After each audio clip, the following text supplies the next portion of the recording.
Departments of Agriculture and Trade Industry are making sure that prices of basic commodities remain stable.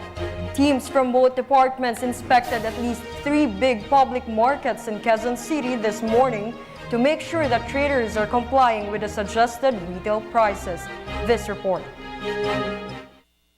As the government upholds the welfare of consumers, officials sought some markets in Metro Manila for inspection. In Quezon City, 3 markets have adjusted the prices of pork due to alleged middlemen who deliver to retailers. We have to protect the consumer, the retailers, the producers. Kasi yung in-between, walang lugi yun. Yung biyahero, walang lugi yun. Tumaas, bumaba, kikita yun.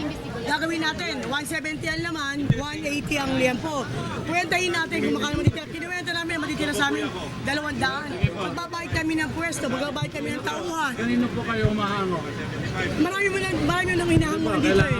Kasi yun ang gusto namin ma-address. Piggery mababa eh. Kasi kausap na namin ng industriya. Ang problema natin yung hinahanguan ninyo. Susan, a seller at Mega Q Mart, said prices could slow down if middlemen will also decrease their fees. Kasi kung mababa ang kuha namin sa middleman, maibababa rin namin ang presyo ng bentahan. So sa ngayon, ang kinakailangan nilang unahin talaga yung middleman tapos yung mga piggery para maibaba natin ang presyo. Kasi kung convince kami na may nakikinabang in between, maaari po kami humiling sa Department of Justice Office of Computation na gumawa din ng sariling investigasyon tulad po ng ginawa nila sa Bawang. This seller had a lot of explaining to do since the Department of Trade and Industry strictly implements suggested retail prices for commodities. Maximum 2 million pesos penalty and 6 years imprisonment. Profiteering and collusion. Kaya kailangan suportahan yung retailer na yung baboy umabot ng 145 to 135 kung maaari. Ngayon, yung mga nagtataas ng 5 pesos extra, yun yung sa mga talipapa talaga na nahango lang sa kanila. The Price Coordinating Council said there is no reason for sellers to increase their prices.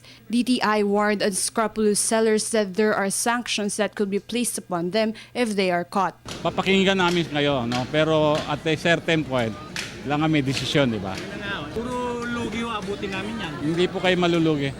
DTI and DA issued show cause orders to some sellers. Tapos magpaliwanag na lang po kayo sa kanila para malaman kung bakit i-attach nyo to. Oo. Lugi na kami rito, wala pa yung pagkain namin ito, wala pa yung mahit. Ayan, sige po, wala po tayong problema doon. Pumili na lang po kayo ng inyong bibilan sa mga suki. Kayo naman ay bibigyan niya ng tamang halaga. Ika nga, wag natin tangkilikin yung mga sobrang taas magbenta dyan. Yun lang ang laban nila dyan. Consumers lauded the government for its efforts in price monitoring and in curbing abusive sellers. Meanwhile, the Consumer Protection Group is set to release the SRPs of Noche Buena and Christmas items, including Christmas lights, in November.